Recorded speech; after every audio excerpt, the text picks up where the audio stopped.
Wali maghrib, isya, subuh ya harus dikeraskan suara, tapi selain itu mesti bunyi nih kayak timai mas sau-sau sehingga telinga itu mendengarkan, tapi dia tonabat di maliwa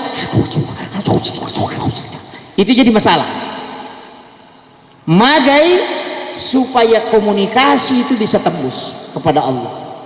Makanya upasangi salat media untuk sifat bicara langsung si Bapong Allah Ta'ala, yaitu ampai nabita nasangi istiraha alena nareko masampajan.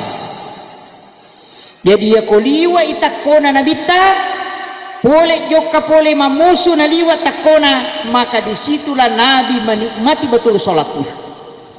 Ia tona malampe bacana, ia tona meta rokok, ia tona meta sujud nareko mata kolak magai nasabak nalai pak burah.